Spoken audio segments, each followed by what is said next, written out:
Gospodin s vama. I s duhom tvojim. Čitanje Svetog Evanđelja po Ivanu. Slava tebi, Gospodine. Kako bijaše priprava da ne bi tijela ostala na križu subotom, jer velik je dan bio one subote, Židovi zamoliše Pilata da se raspetima prebiju golijeni i da se skinu. Dođoše dakle vojnici i prebiše golijeni prvomu i drugomu koji su s Isusom bili raspeti. Kada dođoše do Isusa i vidješe da je već umro, ne prebiše mu golijeni, nego mu jedan od vojnika kopljem probode bok i odmah poteče krv i voda. Onaj koji vidio svjedoči i istinito je svjedočanstvo njegovo. On zna da govori istinu, da i vi vjerujete jer se to dogodilo, da se ispuni pismo, nijedna mu se kost neće slomiti. I drugo opet pismo veli, gledat će onoga koga su proboli. Riječ Gospodnja. Slava tebi, Kriste. Uništile se naši grijesi.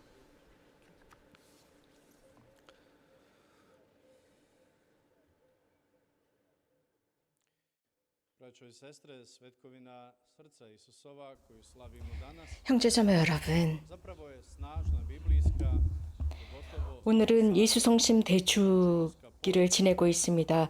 매우 강력한 성경적인 메시지가 있습니다. 특별히 신약에서 그렇습니다. 복음적인 메시지입니다. 하느님은 마음을 지니셨다는 메시지입니다. 그래서 사람들을 사랑하고 보살피신다는 것입니다. 사람이 늘 하느님으로부터 도망치고 있음에도 불구하고 여러 다른 길로 빠져나가도 하느님은 인간을 사랑하신다는 것입니다. 그렇다면 하느님께서 마음을 지니셨다라는 사실을 아는 것이 왜 중요할까요?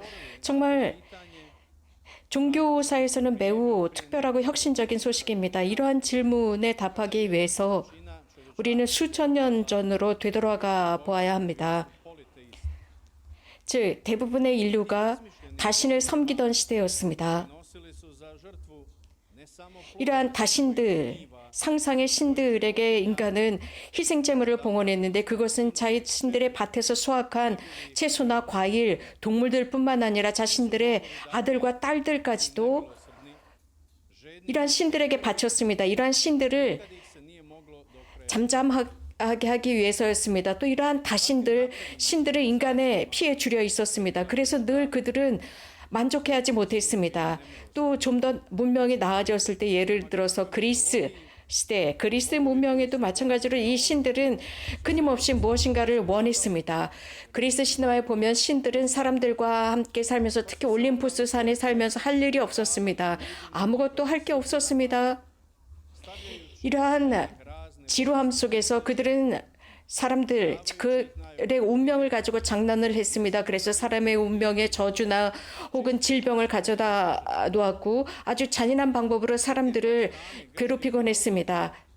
죄뿐만 아니라 여러 가지 다양한 것들로 장난을 했습니다. 그래서 그리스 철학자들은 하느님에 관해서 이렇게 생각했습니다. 물론 세상의 세상을 창조했다. 하지만 세상을 창조한 이후 이러한 신들은 세상에서 할 일을 잃어버렸다. 실직자가 된 것입니다. 그러니까 이러한 신들은 우주적인 힘을 지녔습니다.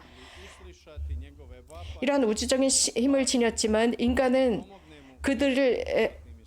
그들을 볼 수도 없었고 보이지 않는 상황이었습니다. 그렇기 때문에 이러한 인간은 그러한 신들에게 끊임없이 제사를 지내고 희생을 지내면서 자신들의 기도를 들어달라 하소연하고 또 하소연했지만 이런 신들은 듣지 못했습니다. 그러나 성서의 하느님께서는 이런 모든 것들을 넘어서십니다. 하느님은 인성으로 우리들에게 오셨다는 사실을 성경은 우리들에게 가르치고 있습니다. 오히려 신성, 완전하신 하느님이시면서도 불구하고 인간 곁에 가까이 호의를 보이시면서 계십니다. 이러한 성경의 하느님은 이 인류, 특별히 이스라엘 백성들, 당신께서 선택하신 백성들을 무시하지 않으셨고 관심을 보이셨고 아버지로서, 자비하신 아버지로서 사랑을 드러내셨습니다. 그러나 그리스의 신들은 그렇지 않았습니다. 이러한 하느님, 성경의 하느님의 절정, 이러한 모습의 절정은 바로 예수 그리스도 그분의 성자께서 세상에 강생하심으로써 그 절정으로 드러납니다. 인성으로 육화하셨고 인간과 가까이 계시게 됩니다. 하나님의 사랑의 포인트라고 할 수 있는 것은 도저히 상상할 수 없는 것이었습니다. 즉 십자가에서 우리를 위해서 순환당하시고 돌아가셨습니다. 하나님께서 우리들의 구원을 위해서 이렇게 하신 것입니다. 그리스도인의 하나님은 이러한 여러 다양한 이교의 신들과는 다릅니다. 이교의 신들은 희생을 바쳐야 했고 동물뿐만 아니라 사람까지도 희생제물로 바쳐야 했지만 그리스도인의 하느님은 당신 스스로가 희생제물이 되었습니다. 비천한 상황에 빠진 인간을 위한 스스로의 희생제물이었습니다. 이러한 모습을 과연 누가 생각할 수 있었겠습니까? 모든 인류에게는 매우 큰 기쁨과 환희가 되었습니다. 하느님은 마음만 지니신 것이 아니라 즉 겸손하고 온유한 마음뿐만 아니라 늘 준비되어 계시는 분이십니다. 죄를 지은 이러한 인간을 구하시기 위해서 만반의 준비를 하고 계시는 하느님이십니다. 하느님의 사랑, 그 사랑은 국경을 넘어서고 모든 것을 초월하는 사랑을 지니셨습니다. 그 결과 당신의 아들 예수 그리스도를 십자가에까지 못 박을 정도였습니다. 예수님께서는 성부에 대해서 설교하셨습니다. 사랑, 이렇게 설교하시면서 하나님의 그 사랑을 공생활을 하시면서 드러내셨고 특별히 어려운 사람들에게 이것을 드러내셨습니다. 저는 몇 년 전에 소설을 읽었는데 창이라고 하는 아주 유명한 소설이었습니다. 루이스 데볼이라고 하는 카톨릭 작가인데 여러분들도 한번 꼭 읽어보시기 바랍니다. 제목은 창이라는 소설입니다. 당시에 백인 대장이었던 로마 론지노에 관한 소설입니다. 그는 아주 우연하게 예수님께서 공생활을 하시던 시기에 유대아 지역에 파견된 병사였습니다. 그래서 예수님의 순환과 죽음을 목격한 론지노였습니다. 이 소설에 의하면 론지노는 마지막 순간, 예수님의 삶의 마지막 순간 예수님의 십자가 아래로 와서 긴 창으로 예수님의 늑방을 찌릅니다. 그리고 그 늑방으로부터 우리가 오늘 복음에서 들은 대로 물과 피가 흘러내립니다. 그 이후 론지노에게 어떤 일이 일어났을까요? 론지노는 유대 병사들을 따라서 예수님의 무덤 앞으로 갑니다. 그래서 제자들이 예수님의 시신을 훔쳐가지 못하도록 경비를 서게 됩니다. 론지노는 이러한 유대아 병사들과 함께 이 무덤을 지켰고 이러한 유대 군인들과 론지노는 예수님의 부활을 목격한 몇 안 되는 증인이 되었습니다. 이러한 사건 이후에 론지는 정말 설명할 수 없는 방법으로 자신의 삶이 바뀌었고 예수님의 제자가 되었습니다. 그래서 초대 그리스도교 공동체 중에 세례를 받은 사람 몇 안 되는 첫 번째 사람 중에 한 명이 되었고 그는 이교로서 그리스도인이 되었고 증인이 되었습니다. 바오로 사도는 이방인들, 이교도들의 선교사로 불리고 있는데 에페소인들에게 보낸 서한에서 보편적인 구원이 예수 그리스도를 통해서 완성되었고 모든 민족을 위한 구원이라고 기록하고 있습니다. 구원은 한 민족, 예를 들어서 이스라엘 백성, 유대 백성에게만 국한된 것이 아니라 이 세상을 살아가는 모든 민족과 모든 국가에 살아가고 있는 모든 사람들에게 해당되는 것입니다. 모든 민족을 통해서 하나님께서는 새로운 민족을 구성하셨습니다. 즉 예수 그리스도의 교회입니다.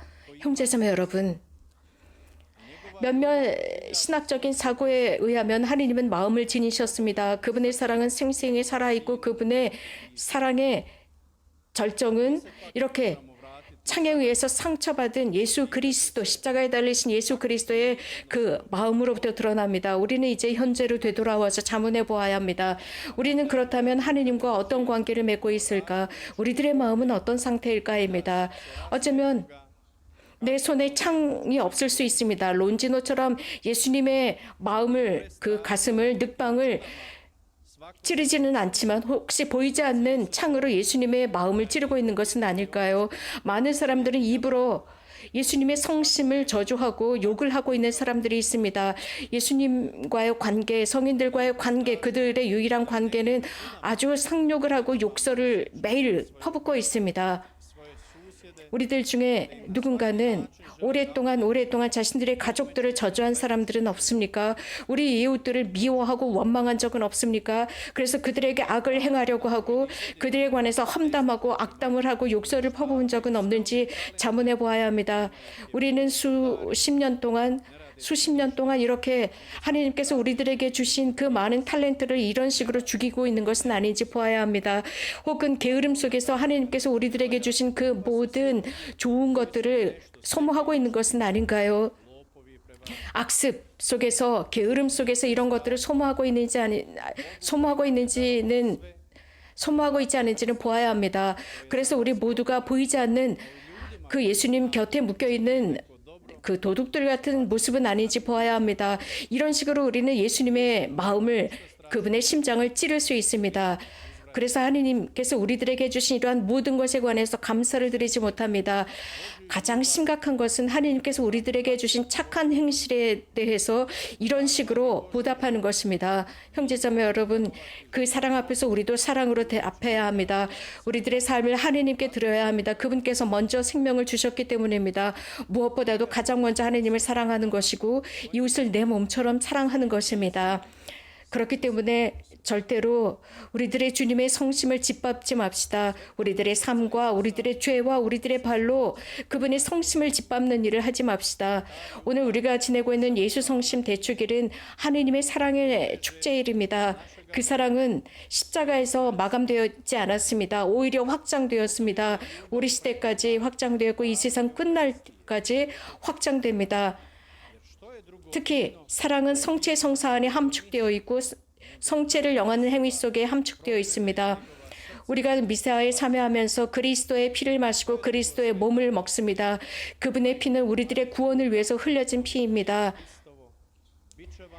성체를 영하는 것, 이 조그만 한 조각의 빵, 그것이 바로 예수 그리스도의 성체입니다. 그분은 매맞으시고 고난당하시고 십자가에 매달리셨는데 구원 때문이었습니다. 예수님께서는 당신 스스로를 우리들에게 선사하고 계십니다. 그것은 성금요일날 2000년 전 당신께서 성금요일날 내주셨던 그 모습 그대로 미사 안에서 우리들에게 내어주고 계십니다. 이러한 모든 것은 성작의 보혈과 성체를 통해서 그대로 드러납니다. 그렇기 때문에 이러한 선물을 우리가 잘 보존하고 잘 존경해야 합니다. 1년에 2번 성체를 영하는 것이 아니라 자주 영합시다. 자주 영하고 그분과 자주 만납시다. 형제자매 여러분, 이 세상을 살아가면서 하나님께서 이렇게 가까이 계신 성체 성사는 어디에도 없습니다. 성체 성사와 미사 성제 외에는 어디에도 없습니다. 그분께서는 완전하게 끝까지 당신을 우리들에게 선사하시는 것이 바로 미사 성제이기 때문입니다. 매일 여러분들의 마음을 예수님의 마음을 닮아서 수혜신하도록 합시다. 그 결과 여러분들의 삶에서 이러한 수혜신이 드러나게 됩니다. 그렇게 할 때 여러분들의 사랑하는 사람들도 축복받을 것이고 행복할 것이며 모두가 영원한 삶으로 들어갈 것입니다. 복되신 동정 마리아 평화의 모후의 전구는 매우 강렬합니다. 예수님, 성모님께서는 우리들을 예수님의 성심으로 이끌어 가셨고 지금도 예수님의 앞에서 우리 모두를 위해서 기도하시고 이러한 모든 것이 제대로 이루어질 수 있도록 예수 성심을 닮은 우리들의 마음이 될 수 있도록 지속적으로 전구하고 계십니다. 아멘.